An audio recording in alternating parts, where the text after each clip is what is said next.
Assalamualaikum warahmatullahi wabarakatuh. Kami dari mahasiswa Universitas Muhammadiyah Lamongan. Video ini dibuat untuk menyelesaikan tugas kelompok mata kuliah manajemen operasional dengan dosen pengampu Ibu Suryani Yuli Astuti SEMM. Kami dari kelompok 2 yang saling bekerja sama dalam memenuhi tugas ini. So, langsung saja ke video presentasi dari kami. Keberlangsungan dalam rantai pasokan. Topik yang pertama adalah desain dan produksi untuk keberlanjutan. Desain rantai pasokan adalah proses pengambilan keputusan penting tentang berbagai elemen rantai pasokan. Desain yang baik akan memastikan kelancaran proses dan menguntungkan perusahaannya. Ada berbagai elemen dalam rantai pasokan, dan masing-masing elemen harus berada di tempat yang tepat agar organisasi dapat memperoleh manfaat darinya. Tujuan memiliki desain yang baik adalah untuk mengoptimalkan aliran barang dan memastikan efisiensi maksimum. Ada beberapa model rantai pasokan. Yang pertama, model aliran berkelanjutan. Yang kedua, model agil. Yang ketiga adalah model rantai cepat. Yang keempat adalah model fleksibel. Yang kelima adalah model yang dikonfigurasi khusus. Yang keenam adalah model rantai efisien. Yang ketujuh adalah model berorientasi efisiensi. Pentingnya strategi rantai pasokan. Tujuan dari supply chain sendiri adalah pengiriman produk secara tepat waktu demi memuaskan konsumen, mengurangi biaya, meningkatkan produktivitas perusahaan dalam rantai suplai melalui optimalisasi waktu, lokasi, dan aliran kuantitas bahan. Keunggulan supply chain management adalah sebuah perusahaan dapat memanage aliran barang atau produk dalam suatu aliran rantai suplai dengan mengaplikasikan jaringan. Kegiatan produksi dan distribusi dari suatu perusahaan dapat bekerja bersama-sama untuk memenuhi tuntutan konsumen. Adapun suatu strategi atau cara meningkatkan kinerja dan efisiensi dari supply chain. Perusahaan dapat memiliki yang pertama, fasilitas. Fasilitas pada supply chain merupakan tempat di mana adanya produk yang diproduksi, disimpan, dan dikirim. Fasilitas pada supply chain memiliki dua tipe utama, yaitu pada sisi produksi dan sisi penyimpanan. Fasilitas ini akan berpengaruh pada biaya pengiriman, tingkat responsif pada pemasaran, dan jumlah inventory. Karena dalam supply chain harus membutuhkan fasilitas yang mendukung karena dapat mempermudah dalam melakukan transaksi dalam perusahaan. Yang kedua ada inventory. Inventory adalah raw materials, proses pengerjaan, dan barang jadi yang dimiliki oleh perusahaan. Inventory merupakan salah satu bagian terpenting dari supply chain karena dapat mengubah efisiensi dalam mengatur supply chain. Karena dengan mengatur inventory dalam perusahaan, supply chain dapat diatur dengan baik sehingga tidak ada terlewat untuk pendataannya. Pengaturan inventory yang baik itu jika inventory yang ada sama dengan yang didatakan oleh perusahaan. Yang ketiga, transportation atau transportasi.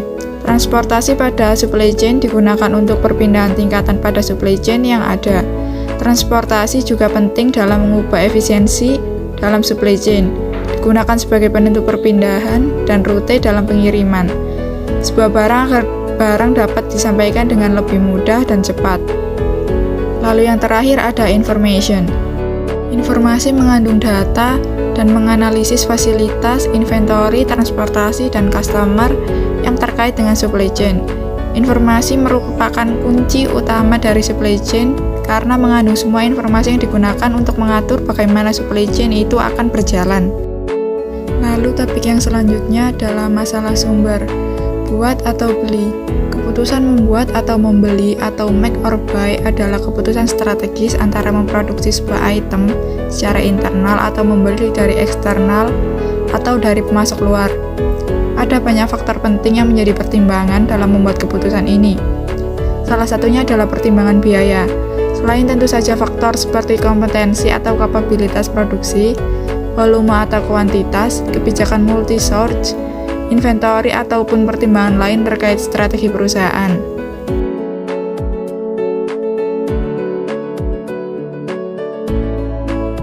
faktor-faktor yang harus kita pertimbangkan sebagai komponen dalam mendukung sebuah produk harus diproduksi atau dibuat sendiri. Faktor yang harus dipertimbangkan dalam membuat produk atau item sendiri yang pertama adalah tambahan biaya akibat persediaan atau inventory. Yang kedua, biaya tenaga kerja langsung. Yang ketiga, biaya overhead pabrik. Yang keempat, biaya bahan baku dan pendukung.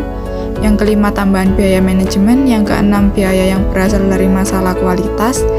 Yang ketujuh, tambahan biaya pembelian. Dan yang kedelapan, tambahan biaya modal.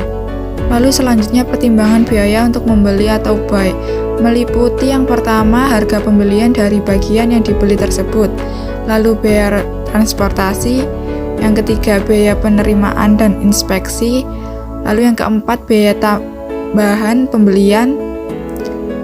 Dan yang terakhir, biaya yang berasal dari masalah kualitas. Lalu topik yang selanjutnya ada strategi 6 sumber. Strategi 6 sumber setelah memutuskan apa yang didayakan, manajer memiliki 6 strategi yang dipertimbangkan. Yang pertama, banyaknya pemasok. Dengan strategi banyak pemasok, satu pemasok merespon permintaan dan spesifikasi dari suatu permintaan kuotasi, di mana order biasanya diberikan kepada penawar terendah. Strategi ini adalah satu pemasok melawan lainnya dan menempatkan penekanan pada pencapaian permintaan pembeli atas pemasok. Pendekatan ini menyebabkan pemasok bertanggung jawab untuk mempertahankan teknologi yang dibutuhkan, keahlian dan kemampuan proyeksi serta biaya, kualitas, dan kompetensi yang diberikan. Lalu strategi yang kedua adalah sedikit pemasok. Strategi sedikit pemasok berarti bahwa pada mencari atribut jangka pendek seperti biaya rendah, seorang pembeli lebih baik membentuk hubungan jangka panjang dengan sedikit pemasok yang berdedikasi.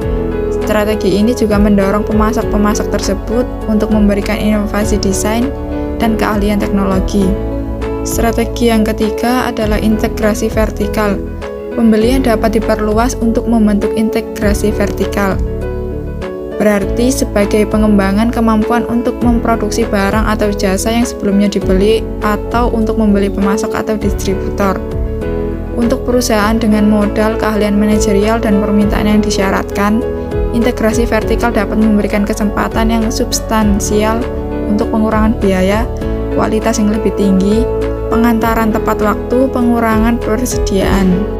Strategi yang keempat adalah ventura bersama. Ventura bersama adalah perjanjian kontraktual di mana dua atau lebih pihak menjalankan aktivitas ekonomi yang tunduk pada pengendalian bersama. Strategi yang kelima adalah jaringan keiretsu. Pemasok menjadi bagian dari koalisi perusahaan yang dikenal sebagai sebuah keiretsu.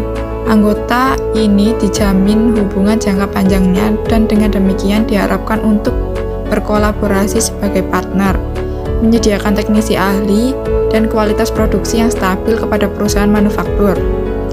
Lalu yang terakhir, perusahaan virtual.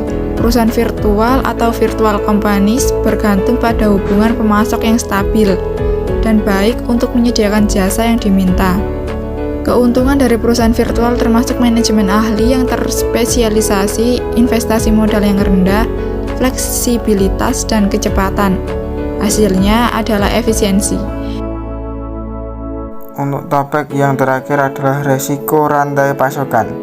Resiko rantai pasokan mengelola rantai pasokan terintegrasi adalah sebuah tantangan strategis. Memiliki pemasok yang lebih sedikit membuat pemasok dan pelanggan lebih tergantung pada satu sama lain, yang mana meningkatkan resiko bagi keduanya. Resiko ini diperparah oleh globalisasi dan kerumitan logistik. Di berbagai rantai pasokan, keadaan dan kualitas vendor bisa jadi merupakan sesuatu yang menantang. Namun, dengan model baru dari rantai pasokan yang ketat, cepat, dengan persediaan rendah, yang beroperasi melewati batas politik dan budaya, menambah dimensi baru bagi resiko. Kesimpulan dari materi ini adalah supply chain sustainability atau keberlanjutan rantai pasokan mengacu pada upaya perusahaan untuk mempertimbangkan dampak lingkungan dan manusia dari perjalanan produk mereka melalui rantai pasokan, mulai dari sumber bahan baku hingga produksi, penyimpanan, pengiriman, dan pada setiap hubungan transportasi. Keberlanjutan rantai pasokan tidak hanya menguntungkan kepentingan perusahaan sendiri, tetapi juga untuk masyarakat dan lingkungannya. Sekiranya presentasi dari kami, kurang lebihnya kami mohon maaf. Wassalamualaikum warahmatullahi wabarakatuh.